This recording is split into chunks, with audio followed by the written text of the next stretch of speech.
Welcome to this episode of Riding Shotgun with Charlie. This one's going to look a little different, it's going to feel a little different, and it's going to sound a little different. I was fortunate enough to have a booth at the NRA annual meetings Radio Row, which is something new the NRA is doing at their annual meetings. I was able to do a number of audio-only interviews, and what you're about to hear is one of those. If you haven't subscribed to the YouTube channel, please do. If you're listening to the show in podcast form, please leave a positive review. And if you like the show, share it with your friends, because that is how we get the Stagecoach across America.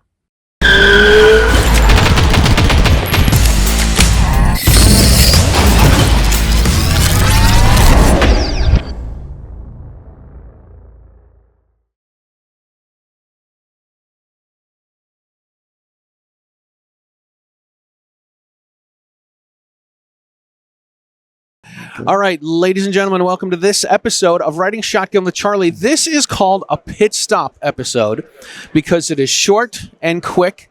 I'm having new people that I haven't had on the show, and I'm having people I have had on the show before. And the first show that we're doing right now, it's at the NRA annual meetings, is with Hickok45. Oh no, this is the first one? This is the first one. First pit stop? Oh, this is the first pit stop. Pig. I know, right? One of the things I didn't take into consideration is changing over from the person that was here before me.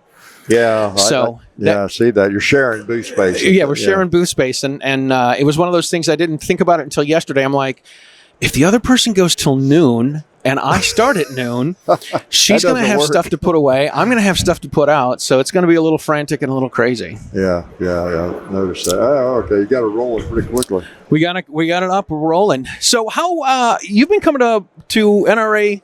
You guys have been coming to NRA for a long time, right? Yes, probably about 12, 15 years. Yeah. And when it was in Nashville, even before we started doing videos, back in the 90s, I remember going to one in Nashville, maybe one other one.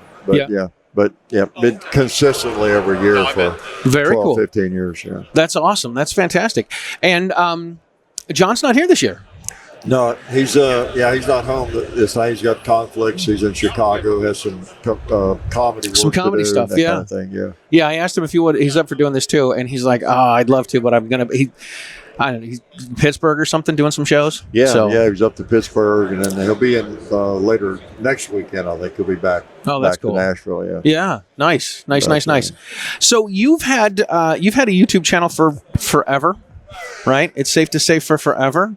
Well, yeah. In the life of YouTube, sort of. So yeah, since the early YouTube, days. What started 2006 or something, right? Or 5. We posted the first stuff probably 2007. Yeah. Very cool.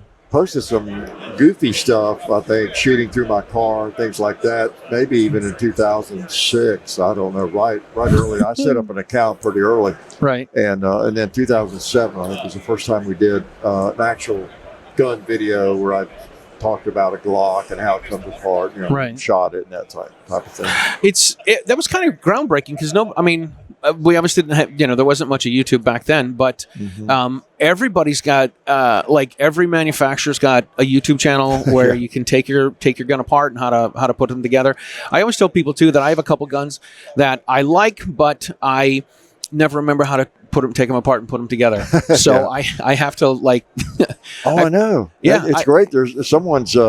And this wasn't really a disassembly thing. I did demonstrate quickly a Glock 23 or Glock 19 in that video. These are real simple how they come apart. It's just kind of really basic stuff about and shooting at what it was.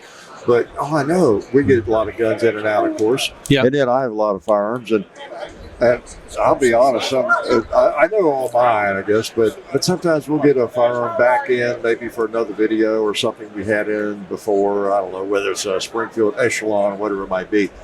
And I'll have to remind them, okay, now how does this one break down? Is it, do you need to rack the slide all the way back before you do or whatever it is? Whatever it is, yeah. And of course, pistols are usually pretty simple, but you get into some rifles and unusual firearms, and you really do need to know exactly what to do. Oh my gosh! But there's a video. You can Google very quickly. I've been out the shooting table before, just shooting the gun, trying it out. And, I could go back in and dig out the manual, but let me just see. Someone's got a video. Right, I can pull it up on my phone. One of the guns that I have is, I think it's a Ruger SR9, no, SR9C. It's yellow. Yeah, and yeah. it has. You have to pop out one of the pins before you can to take it apart so you can clean it. I never remember how to do that. The other one I have is the Mossberg 500. It's such a pain in the neck to take apart. Yeah, You know. I guess I solved that problem. I just don't take my problem. I may have opted for that too. I don't shoot it very often because I don't want to take it apart. I don't want to work with it. Yeah. Yeah, that's pretty cool. So you've been, so you had your main YouTube channel for a long time, and then you started to do like the Sunday shoots, and then you started doing some where you were talking, and it's like you've really expanded the whole thing. Yeah, even back through the years, we got to doing we would do different things. Had we called it the radio show, which I would just kind of like this. I would just plug in and record it and just talk about things. Yeah. But it wasn't on video. And then started putting that on video, just sitting in the barn or in the field, and called it Shooting the Breeze. And I'd just yak about some topic. Yeah. We've done that for quite a few years off and on. And then sort of combined that on the Sunday video. Thought, well, it'd be fun to just do a video that's not on a new gun necessarily, anything, just very relaxed, just come out one day a week. And just, people tend to think that they're sort of there at the shooting table with us anyway because they're pretty relaxed. Oh, yeah. Well, this is kind of a step even further in that direction on Sundays where I just come out, it's a gun I want to shoot. I just sort of like between videos, for example, where I just want to shoot something, but we're not doing a video. Well, why don't we just do a video? And I'll do that every Sunday and just bring out a couple of firearms I just like to shoot some more or shoot my own personal guns or whatever. And put out the camera, I just put it on tripod, and I do it. And then I yak about a couple of topics maybe too. Right. So that's the Sunday shoot around. That's cool. Yeah. And then, of course, as you said, then recently it was John's idea to maybe start a clips channel where we pull things off of older videos and maybe shorter and just post it, nothing but that, just clips of videos because, there's so many videos. We have 27 or 2,800. That's a lot of videos. We could go back and delete one of those from, 10 years ago, repost it as a new video. Yeah. And it would, and most people would not have seen it, Right. I mean, and hey, cool. I mean, they know it was all video maybe. But so in a way, it just brings some of those back to life, Yeah. And it's a matter of just editing. There's no, go out and film it, at all. So John, that's his project. Every day he posts one. Just a clip from one of the older videos. And he'll do a little editing sometimes. Maybe he'll put a little slow-mo in or something, but it's mainly just a clip from the video. That's great. And then he does the same with the Shoots channel, which is just focus on nothing but shooting and clips from actual more action. Right. And then I do the Talks channel now. I don't know, whenever I'm in the mood, I just go out and sit in the woods and talk about a topic, so.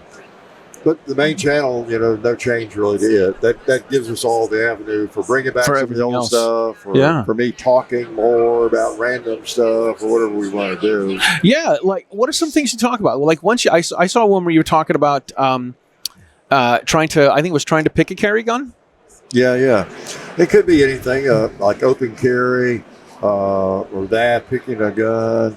I might talk about just something about my childhood. I kind of reserve the right. It's just the things we would never probably talk about in a regular video. I might talk about whatever I talked about. It could be something even philosophical, just anything at all. And it's kind of like I would do some of that in a radio show that we called a radio show. Yeah. That was not really a radio show. So I used to do some of that. In a way, I was initially thinking with the Sunday videos, I'd get there talking too much because it's kind of casual on Sunday. I'd do some shooting, but I would get to talking and I'd go for an hour and 5-10 minutes sometimes. I said, well, maybe I'll separate that out and do a talks thing, a yak about topics, So I always when people ask me about guns. What should we buy? Should we buy one of these? Should we buy this? I'm like, I go through your collection and I say, here, check this guy out. He knows what he's talking about. He's got a good thorough review in this video. He's probably got 3 videos where he reviews this one. You know what I mean? and you should check it out and see what he says about it. I appreciate it. It's mostly my opinion. I don't. No, of course. This is like this. I'm no expert. This is the whole thing. I had a friend of mine ask me if I wanted to get into reviewing stuff, right? Not necessarily guns, maybe some knives or something else. But and I'm like, well, here's my thing with reviewing. What I like about it is probably something you might not like about it. Yeah. Right. And what you like about it, maybe I don't really notice, and I don't think it's a benefit or an advantage of something. Yeah. It's just this is what it is. So yeah, I've always been. I live in occupied territory, right? So I can't have half the stuff that you have. I can't have a fraction of the stuff you have. Yeah. And so I would get all the, as an NRA member, I would get the American Rifleman magazine, and they would review these rifles. They review handguns, shotguns, everything. And I would look at these, and I'm like, this is nothing I can afford. This is something I can't have in the state. And my attitude has always been very much, it's going to a gun show, looking at these magazines was very much, to me, was like going to a strip joint. Yeah, it's frustrating. Because there's lots of things I'd like to put my hands on and nothing I'm going home with. Funny. So, Funny, yeah. Good analogy. Yeah. Well, yeah, it depends on what you're reviewing, I guess. If it's something, I think there's value. Obviously, a lot of people think there's some value in what we do, even though you're doing opinions mostly. We do the nuts and bolts to a certain extent, as you know. We don't go in. Well, now the trigger reach is 13.6 inches, and we don't get into as much of that. The details, maybe. I give just the basics, and a lot of it is our opinion. But I shoot all the time. It'd be like you're talking about knives or something. If I were a bushcrafter or something, or I was a camper. Right. And I just went through a lot of different knives. I was always using all these knives, and I could demonstrate how you make kindling. And I've seen some of those videos, interesting stuff, So you take one of those guys that does that. I don't know if you've seen some of them. And I've learned a lot about knives from some of those people. And they were using them, and you're learning things. Wow, I didn't know you could even do that with a knife. That's cool while you're camping or whatever with that sort of knife. Well, you take somebody who does a lot of that, and then even if they're just giving their opinion, I think it does mean a lot, Yeah. Just anything you sort of know something about. I am not the ultimate expert in shooting, but I've shot a lot, and I've shot a lot of different firearms, and I like a lot of different types of firearms and muzzle loaders, ARs or whatever it is. I've fired lots of different special expertise. Maybe I just have a lot of experience, and so hopefully that counts for something. Of course it does. I mean, particularly for, like I said, I'll send people that are looking to buy something. I'll send it to your videos, and it's all them getting familiar with what the what the guns are and what's maybe whatever different parts, how you take it apart, how it all works, all that kind of stuff. And there's so many people doing good videos these days. It's unbelievable. Oh my gosh, yeah. Yeah, because I know you've had that experience. You're, I don't know, like you say, how do you field strip this or whatever it is, and you land on somebody that I'm not familiar with this guy, but he's field stripping this, and you get looking at it, and you're, that's really pretty good. And you look at other videos, and they're really good. Now, they got 3,000 subscribers or something, Right. Wow. You're on a rabbit hole. This guy should have 500,000 subscribers. It's such a crowded field now. It's hard to really break through in a big way, I think. Yeah. I've had a couple of people say that I should stop doing interviews and just review guns. I'm like, that looks like it's expensive. Like buying guns and whatever, buying them, turning them back in, making less money, putting out more money to buy another one. Like that.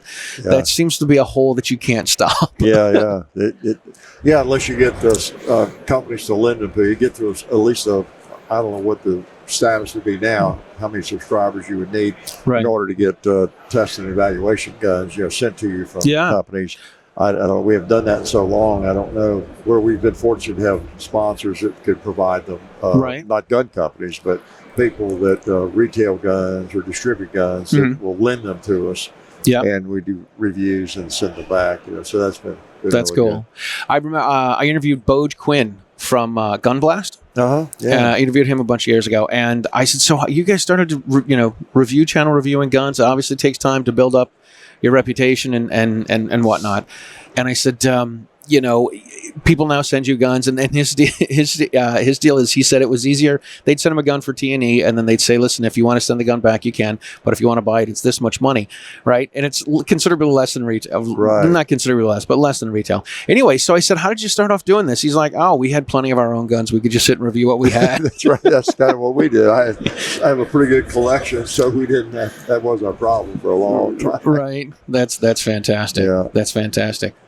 Yeah, and then too, the nature of what we do, it's not just new guns. You know, it's keeping up with the industry and having all the latest models. Oh, yeah. We do some of that, but we may go months and not do a new gun. Just depends. A couple years ago, I was going. My daughter goes to college in Nashville, and actually, that was when I interviewed you. It was 4 years ago, a little over 4 years ago. She's actually graduating next weekend, which is pretty cool. Really? But I heard from somebody in Lexington, Kentucky. So we went and met in Lexington, and I found a Bud's there, and I was like, "Oh, this is great! This is Bud's Guns, right? This is what Hickok talks about all the time." Yeah. And I didn't know. I'm like, how does he get the guns from Bud's in Kentucky and bring them back? Like, that's going to be an issue. Then I found out there was one by the Buc-ee's in Seaverville. Yeah, and I think it. Well, you can ship. Of course, we're not with Bud's now; we're with Gallery Guns. But you can ship guns across state lines, right? You know, and to an FFL.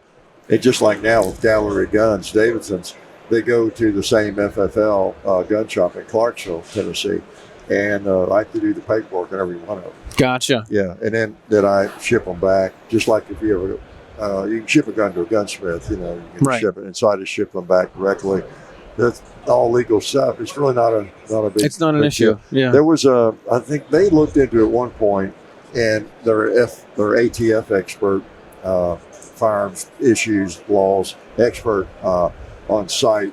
They thought maybe that wouldn't have to do that. That I could be, I don't know, lined up as a demo person or something like that. Oh, but right. If they kind of put air quotes, put you on the payroll and make you an employee. Yeah, and it just ended up not doing it. Although that does work. There's a level where you can do that. I've heard some people. Again, I live in occupied territory in Massachusetts, where I've heard where people say if they're somehow an employee and they have something for a demo model, then they can have it in occupied, high cap mags and all the cool things we can have. Yeah, and avoid some of the shipping issues and everything else. Right, that can be done. Yeah, but so we've been lucky to have a source of firearms, of new firearms that we can borrow without having to buy them. And of course, I still along the way, I'm still a gun nut, and I trade and buy guns, regularly at different. Most of the ones I end up buying are older guns or revolvers or something like that, more so than the newest, latest polymer pistol. Right. But I'm with you. I'm excited. One of the people I'm going to be talking to is he's a revolver guy, so I'm excited about that. When I heard him on another show, and I reached out to him and said, "Hey, I'm going to be doing some shows at the NRA. I need to talk to a revolver guy." So would that be somebody I know? His name is Brian Eastridge. Oh, he doesn't know anything about revolvers. Tell him I said that. I'll tell him you said that. I talked to him 3 or 4 times today. Yeah. Oh yeah, he and Daryl Bulkey are a couple of my heroes. I discovered online. I mean, they really know this stuff. They're really totally. So yeah, I'm looking forward to having him at the end of the day today. Oh, he'll be good. So he'll be good. You'll enjoy that. That's going to be a lot of fun. Yeah. He is a sharp guy. I've seen him on so many talk shows. Or podcasts. Just really, really sharp, knows what he's doing. He has so much experience gunsmithing and in competition shooting with revolvers. Yeah. And just every side of it, so he's a good guy. That's cool. Good guy. Very cool. All right. Well, listen, I think we've got plenty of time here. I want you to get back on the floor and thank you. Thank you guys for tuning in. Thanks for listening to this episode of a Riding Shotgun with Charlie pit stop with Hickok45. Good to talk to you again, Charlie. Man, the pleasure's mine. Thank you so much. We'll talk to you later.